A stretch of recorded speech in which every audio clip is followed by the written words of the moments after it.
I'm Magali Laguerre-Wilkinson. From freeze-dried and molecular gastronomy to harvesting, foraging, and flavor, it's all about the science behind food. Science and You starts now.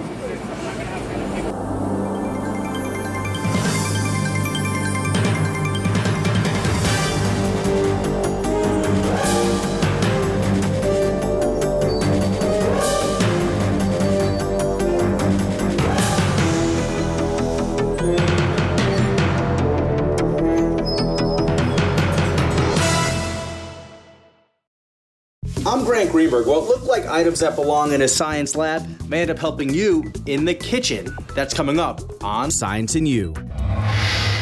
I'm Tinabeth Pina. Freeze-dried food isn't just for camping anymore, and that's ahead on Science and You.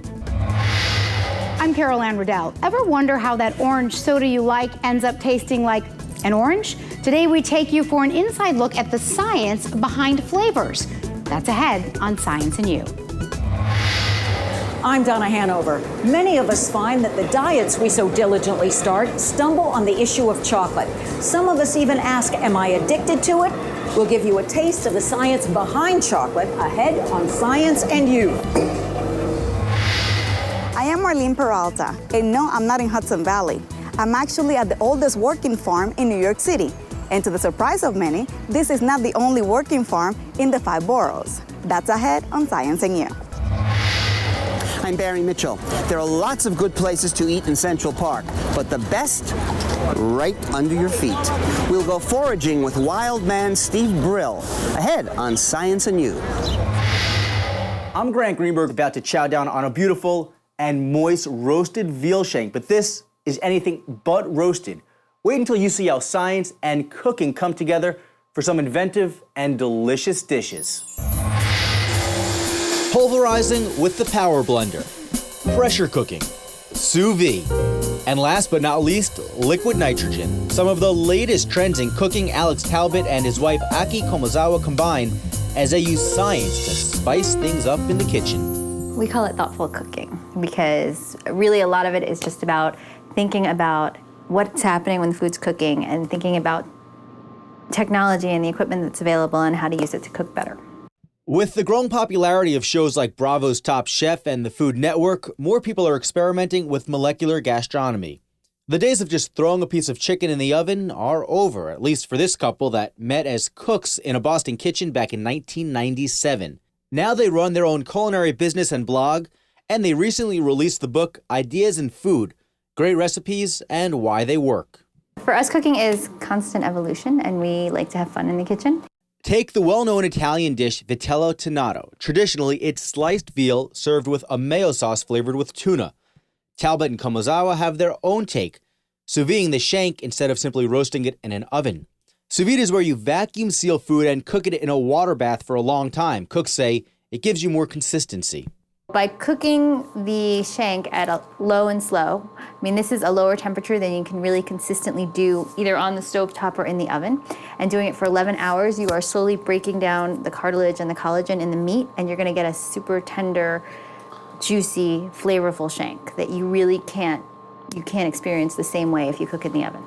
They then use liquid nitrogen to instantly freeze some of the veal, blend it, and turn it into a powder for more flavorful polenta. Liquid nitrogen is negative 326 degrees and freezes food on contact. Many chefs use it for desserts. Making sure all of that food and all these cooking techniques are safe is Donald Schaffner. He's director of the Center for Advanced Food Technology and a food science professor at Rutgers University. We both enjoy the food as well as talk about some of the disgusting aspects. Schaffner is excited to see people cooking and trying new things in the kitchen, but says foodborne illness is very common. Right now, he's focusing on ceviche and other foods that are essentially served raw, using acid to cook instead of heat. There's a whole lot of science behind why that food really tastes as good as it does, and that's what we try to understand here. The technique you use changes the way food tastes, like the flavor you get from a grill versus other types of cooking. If the heat is applied in a dry manner, that causes the food to dry out, it causes the surface to brown, and that's one of the flavors that we as humans really like, is that brown cooked flavor that you see in a grilled piece of meat or even when making toast. Schaffner says you need to be careful your food is cooked through when using sous vide. Anne is a big fan of the pressure cooker, not only to speed things up, but make them last longer. It kills the bacteria without really changing the food. And so you can take a food that normally would spoil within a matter of days, high pressure process it, it'll have the same quality maybe even a week or 2 weeks later, and yet still be microbiologically safe. Schaffner likes most kitchen equipment. These revolutions start in commercial kitchens and slowly make their way into your home. There's more technology available, and the chefs are able to use that technology. So I see chefs using pressurized gases. I see them increasingly using things like sous vide technology. Anything that becomes smaller and cheaper and is now the size that you can use it in a kitchen is going to help a chef to do a better job. Back to the job Talbot and Komazawa are doing in their kitchen. After putting all the tools and techniques to work, they finish off their dish in the oven. Here's what Vitello Tonato looks like with the Ideas in Food approach. All right, it's good. There's so many flavors. Mm-hmm. The steps that we're taking are trying to end up with a more delicious end result. And certainly delicious, you eat with your eyes. So that there's certainly a visual aesthetic to things as well. A meal that's pleasing to your eyes and your palate. Sure, it requires a few extra steps and some toys, but it's all part of the process that makes cooking fun and food taste good. We try not to necessarily approach it by saying, okay, this is science. We approach it by saying this is cooking. And the end goal is delicious. Experts say no matter what approach you use, the #1 tip to remember, make sure whatever you cook is cooked through. I'm Grant Greenberg for Science and You. I'm Tinabeth Pina. What exactly is freeze-dried food? And is it any good for you? We checked with the experts.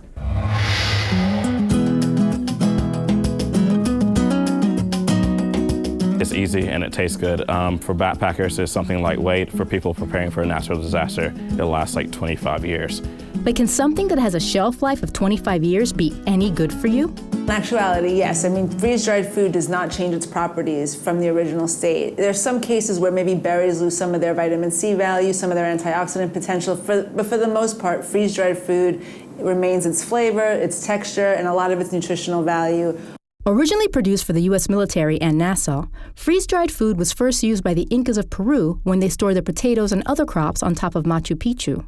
The cold mountain temperatures froze the food, and the water inside slowly vaporized under the low air pressure of the high altitudes. Nowadays, the process is a little more modern. They cook whatever the food is. They move into a large freezer room, which rapidly freezes the food, and then the pressure drops quickly, which allows the food to lose its moisture. The freeze-drying process allows for quick rehydration, which makes home preparation a breeze. For most of them, it's pretty much just boiling water and pouring it into the bag. For some of them, you're just adding cold water. How would it compare to, say, like canned food or frozen food or like dehydrated food? It will hold more of its nutritional value than a typical dehydrated food. Comparing it to canned food, it's easier to access or to open the bags and to eat whatever it is. Canned food is usually canned in preservatives, so therefore it has preservatives, which are bad for your body, and it does change the texture and the flavor of food. So that's not something that's optimal. Frozen food is great because, again, it doesn't change its nutritional value. However, it needs to be frozen, so therefore you need to have a freezer on hand in order to keep that frozen. And then dehydrated food can often lose its the original texture, so it becomes tougher. It could change flavors. So although freeze-dried food wins out in the war of convenience foods, is it the best food to have for dinner tonight? I don't know if it's optimal to seek out freeze-dried foods as your sole method of nutrition at all. I mean, that would be great if you were hiking or if you were going somewhere, like if you're going to space where you really needed to have calories, and it was a short-term thing, and that's really what you needed to do, and that's totally fine. But as a lifestyle, it would not be optimal. As a country, we don't necessarily need more options for quick foods. You know what I mean? We already eat a lot of packaged food and a lot of processed food. So my emphasis is always to help people move towards fresh foods as much as possible. Almost everything and anything can be freeze-dried with the exception of lettuce or watermelon because they have too high a water content and will not freeze-dry properly. I'm Tinabeth Pina for Science and You. I'm Anne Riddell. Every day we choose food and drinks based on how they taste, but have you ever wondered how orange soda ends up tasting like an orange? Today, you'll get some answers. Okay, and this is ready for tasting. All day long, Rich D'Andrea sniffs, tastes, and formulates. That's his job as a senior flavorist with International Flavors and Fragrances. So, how do you explain what you do at a cocktail party? That's a great question, because wherever I go, where anybody I meet for the first time, and just in general conversation, when they ask, well, what is it you do for a living? And I say, well, I'm a flavor chemist, and I make flavors for foods and beverages. They ask, someone actually does that? Yes. But how exactly does it work? Think part science and part modern-day Willy Wonka magic. A flavorist, in its most simplistic terms, is someone who creates a flavor for us to enjoy in a finished product, whether it be any type of food product or beverage. We have many thousands of individual components that we work with, that we're allowed to use, that are acceptable for use in foods and beverages, and we combine them in special ways to basically recreate nature. How much of it is science and how much of it is your personal sort of creativity in making a flavor? That's the beauty of what we do. It's a beautiful marriage between art and science. Rich works in IFF's beverage department lab in South Brunswick, New Jersey. He focuses on citrus and walked us through a sample of his work. If you literally scratch the peel of this, a lot of the orange oil and components found in the orange that are used in flavors are found on the surface, underneath the surface of that peel. That peel oil is processed and made into a usable oil. If we had to modify basic orange, just maybe make an orange with a twist, we have at our disposal many different types of ingredients. Some ingredients can make this orange more juicy, some can make it more fresh. The flavorist determines the ingredients, which may be natural or created synthetically, and how they should be combined to create a certain taste. Then comes the mixer, and finally, the all-important evaluation. Good level. Tastes very bright, very juicy. Obviously, tasting is critical to the process. Flavorists routinely cleanse their palates, for example, with bland crackers. And because smell can affect taste, they try to avoid distracting aromas. We don't want any other outside influences affecting the aroma around us. No aftershave. No. I've gotten used to, I haven't worn cologne, and even going out somewhere, I just stopped wearing it. For Rich, being a flavorist is a 24/7 type of job, a full-time foodie with little break from flavor. Do you take your work home with you all the time? All the time. Are you always like sniffing, tasting, trying to find the next thing? All the time. Do you ever go home and not want to taste or smell anything? I mean, sometimes it's nice just to sit down and not, but we are always on the job. Though many of us may not realize it, some of our favorite flavors, the tastes that we crave, come to us, yes, from Mother Nature, but also from science. I'm Anne Riddell for Science and You. I'm Donna Hanover. Surrounded by processors, conveyor belts, and heavy machinery, you'd think I was in a factory instead of a chocolate shop. Delicious, irresistible, some even say addictive. It turns out there's a lot behind the science of chocolate. No matter what your preference, when it comes to chocolate, no other food seems to elicit such an intense passion. Let's see, there's life and then there's chocolate. They can't exist without each other. I love chocolate. It keeps me young. You would never guess my age. So I love chocolate. It's just delicious and it makes you feel good. It really does. According to the American Diabetes Association, as many as 15% of men and 40% of women report intense cravings for it. And for 75% of them, no other sweet will satisfy. So why does chocolate have such a hold over people? We spoke with psychologist Jeff Gardere, who explained what goes on inside our brains that makes us react the way we do. It affects the brain chemistry, where we see endorphins are released, serotonin is released, and these are all the feel-good chemicals of the brain. Why, of all the foods out there, is chocolate the one to which people attach a holic? Well, we're finding that many of the nutrients, as well as the mood-altering chemicals that are in chocolate are also in broccoli. So why aren't people addicted to broccoli? Well, because it's not chocolate. Chocolate has so much more going for it as far as feeding into the pleasure principle.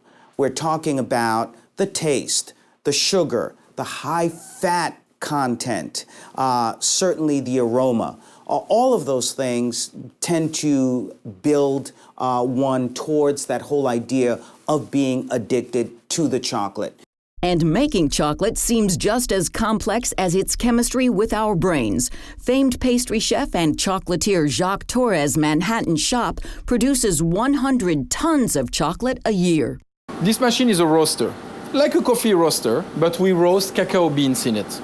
So we put a big bag of cacao beans, 120 pounds, roast them for, that's a secret, I cannot tell you, but roast them at low temperature. Then when they come out, we cool them down and we put them in another machine called a winnower. And the winnower is going to separate the shell from the inside of the beans. It's called the nibs. So we can taste some nibs if you want. It's the purest form of chocolate because it contains nothing.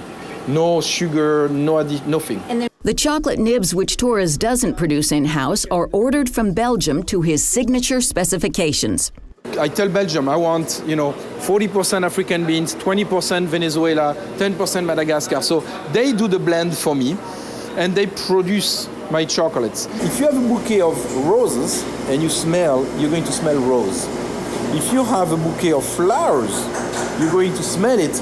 Now you have a combination of all those smells. Chocolate is the same. You use 1 beans, you have 1 flavor. You use 5 beans, now you have a combination. So you play with flavor. That's the work of the chef. And then you create your own chocolates. But once a chef creates this chocolate, just how addictive can these treats be? With chocolate, we do see the withdrawal. When you can't get that chocolate and you really want it, you start having the withdrawal symptoms. What we have not seen with chocolate is this whole idea of tolerance, that you have to have so much more of it in order to get high. And when it comes to chocolate addiction, what is the perspective of a fine chocolatier? I think that chocolate is going to make you happy. Chocolate has the same chemical that your brain produces when you're in love. Chocolate is a mood elevator, so because that, you're going to come back to it. Both men agree that when you do come back to it, just make sure to stay within reason. Chocolate can be good for you. It has some good properties and qualities if you take it in moderation. The sales figures tell the story.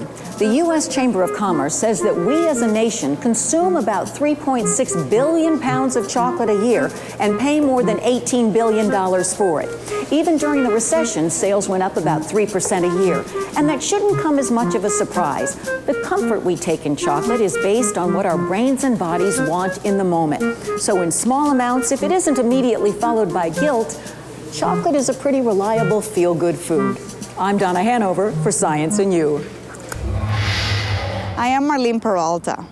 Agriculture is no longer limited to just the suburbs. Here in the city, New Yorkers are taking over their backyards, empty lots, and even rooftops, just like this one in Brooklyn, to grow fresh produce.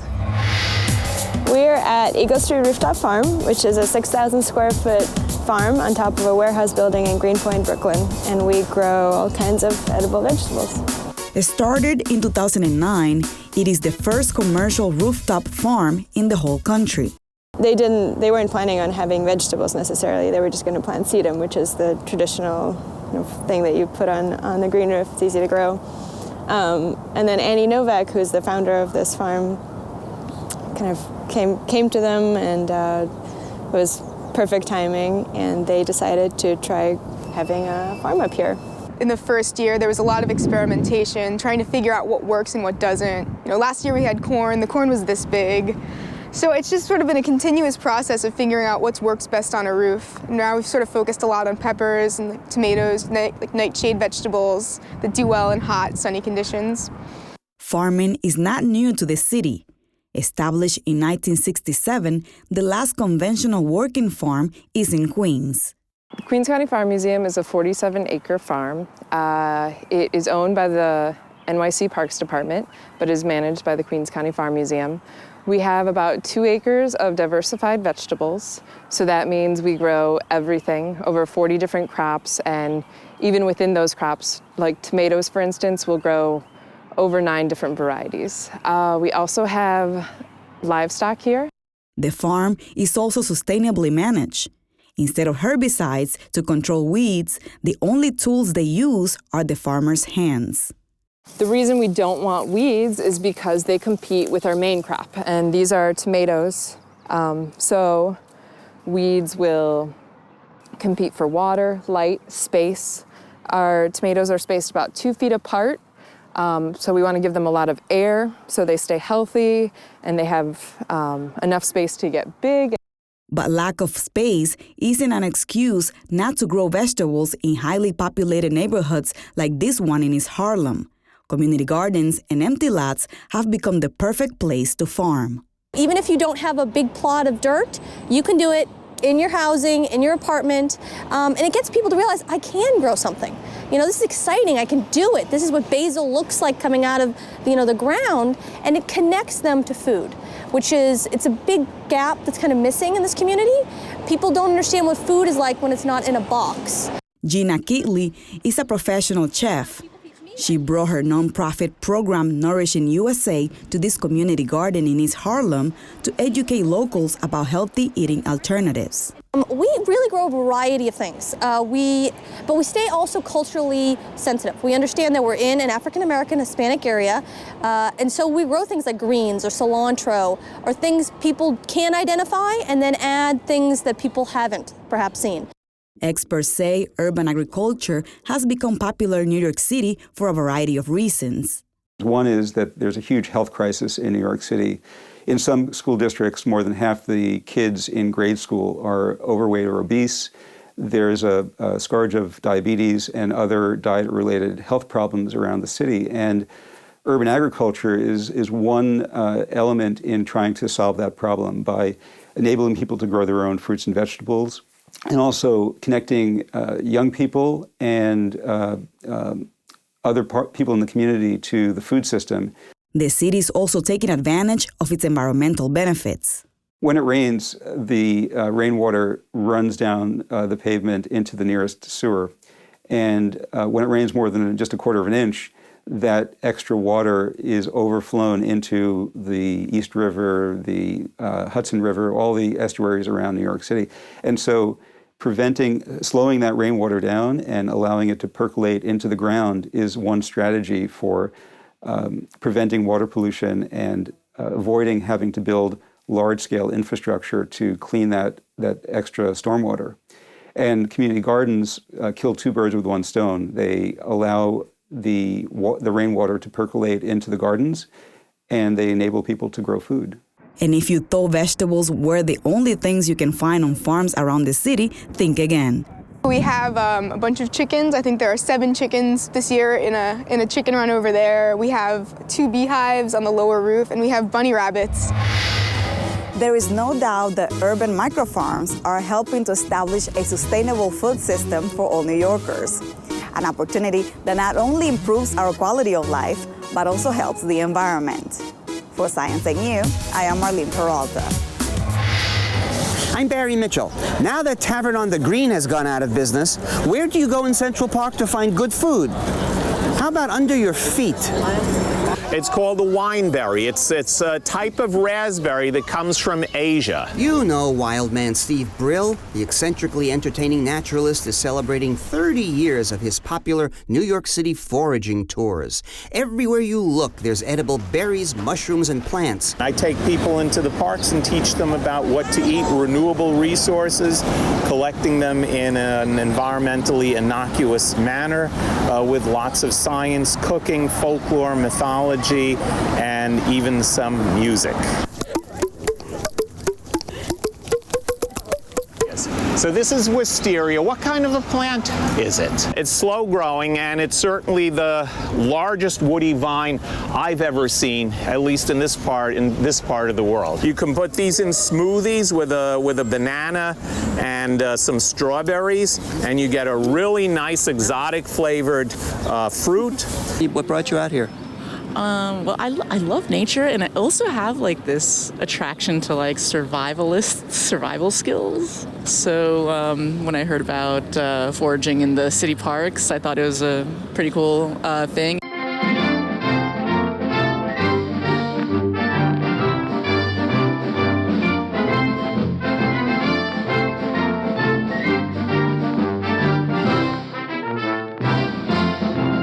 Crush some leaves and tell me what culinary herb it smells like. 1, 2, 3. Cheers. Yeah, help yourselves. Take as much as you want. Eat the whole thing.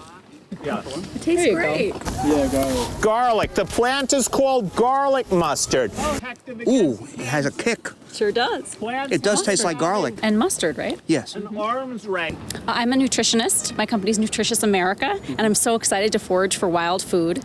And this is my sister Erica, and she's the best food writer. Yes, and I'm here to write about this experience for Under the Tuscan Gun. I'm all about food as a healing mechanism. So this is very exciting to me because I've never seen any of these foods before, and I'm interested now to sort of figure out what they are in regards to helping your body heal. It's called the wineberry. It's a nice herb tea, and it's especially good for the female reproductive system. Everything from PMS, childbirth, recovery from childbirth, and menopause. You have a love-hate relationship with the Parks Department. Tell us about that. Well, they were nice enough to put undercover agents on one of my tours in 1986, and I was arrested and handcuffed for eating a dandelion in Central Park. And then they turned over a new leaf, dropped the charges, and hired me to lead the tours I'm leading now. I worked for them for 4 years. I went freelance in 1990. This is called the linden leaf viburnum. It has tiny little sour berries that you can eat in the fall. Anything interesting? Yeah, a couple of them that taste like common herbs and spices. Are you local guy? In the area, Jersey. Jersey. Anything good to eat in Jersey? No, just diners.